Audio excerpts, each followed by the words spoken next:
इसका नेक्स्ट जो सम्स है 2 नंबर का, तो इसमें दिया हुआ है express the following as the power of rational number. अब ये जो नंबर्स हम देख पा रहे हैं इनको हमको पावर में कन्वर्ट करना है। मतलब पहले वाला सम जो था वो पावर में दिया था, उसको हमको सिंप्लीफाई करके उसका वैल्यू निकालना था। अभी जो नंबर दिया हुआ है इसे हमको पावर में कन्वर्ट करना है। तो हम पहले लेंगे 32 को हम लोग ऐसे करेंगे 2 16 2 8 2 4 एंड 2 2 4। तो इसको हम लोग प्राइम फैक्टर में डिवाइड कर लिए। अब इसके बाद हम देखेंगे कि कितने सारे टूज हैं, 1 2 3 4 और 5।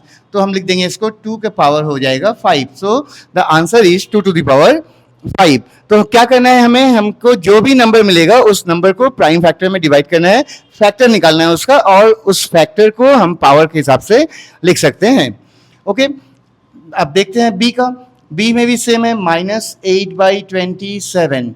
अब देखिए जब भी माइनस आपको मिलेगा उसका मतलब है कि हमको सब में माइनस लगाना है। तो जो भी नंबर आएगा, जैसे कि 8 है, 8 का 2 4 8 2 2 4, तो कितना आ गया -2। और यहाँ पर इसको भी कर लेते हैं 27, इसका हो जाएगा 3 9 3 3 9। सो हमारा यहाँ आ गया 2/3 इंटू 2/3 और फिर से इंटू -2/3, क्योंकि हमको 8 में 3 टाइम्स 2 मिला और 27 में 3 टाइम्स 3 मिला। तो एक एक बार करके हम अगर 3 को नीचे लिखते हैं और 2 को ऊपर लिखते हैं, सबके साथ माइनस देना है, क्योंकि पहले अगर माइनस है तो आपको सबके साथ माइनस लिखना है। तो अभी हमारा आंसर हो जाएगा -2/3 क्यूब, क्योंकि यहाँ 3 टाइम्स है, 3 बार है, तो हमको यहाँ पर क्यूब लिखना है। ठीक है, अब देखते हैं इसका बाद वाला सी का। ओके, सी में कितना दिया हुआ है, 27/125। अच्छा, 27/125 में इसको पहले हम यहाँ से थोड़ा जगह खाली करें। हाँ, अब 27 को हम लोग प्राइम फैक्टर में अगर डिवाइड करते हैं तो होगा 3 9 और 3 3। That means -3 into -3 into -3, 3 times 3, क्योंकि माइनस अगर होता है तो हमको सबके साथ माइनस कर लेना है।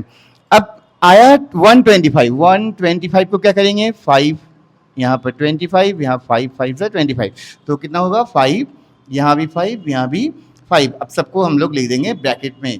तो मेरा आंसर हो गया 3/5 पावर 3, मतलब 3/5 का क्यूब। ठीक है, अब लास्ट जो है डी को देखते हैं। डी में क्या दिया हुआ है, डी में है 25/36। तो 25 को हम लोग प्राइम फैक्टर में डिवाइड करते हैं 5 5 और 36 को करते हैं 6 6।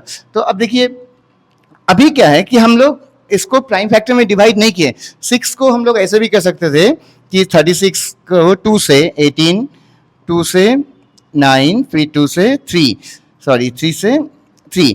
तो अब क्या है कि ऊपर में हमको मिल रहा है 2 नंबर्स, मीन्स 5 इंटू 5, पर नीचे में कितना मिल रहा है, नीचे में हमको 4 नंबर मिल रहा है। तो ये 4 नंबर आने से हम किसके नीचे में किसको लिखेंगे, तो हमको अभी क्या करना है, अगर मैं ऐसा करता हूँ प्राइम फैक्टर में इसको डिवाइड करता हूँ, तो मुझे क्या करना होगा कि सेम नंबर को, जैसे कि एक बार 2 लिया और एक बार 3, तो यहाँ लिखा 2 इंटू 3, और यहाँ पर एक बार 2 और एक बार 3, तो 2 इंटू 3, तो हम लिख सकते हैं 5/6 इंटू 5/6। तो देखिए यहाँ भी हम लोग 6 मिला था, तो 6 इंटू 6 कर सकते थे। पर ये राइट प्रोसेस है, जब भी हम लोग किसी नंबर को पावर में लेके जाना चाहते हैं तो पहले हमको उसको प्राइम फैक्टर में डिवाइड करना होगा। अगर हम फैक्टर कर लेते हैं तो फिर उसके बाद हम लोग इसको ग्रुपिंग करेंगे, और ग्रुप करने के बाद ऊपर में जितने सारे नंबर्स हैं उतने ग्रुप में डिवाइड करने के बाद हम नीचे लिख देंगे, जैसे कि मैंने यहाँ 2 and 3 लिखा था। अब ये 2 3 को मल्टीप्लाई करके हम लोग लिख देंगे 5/6 का होल स्क्वायर। तो ये आ गया हमारा आंसर। ठीक है, इसके बाद हम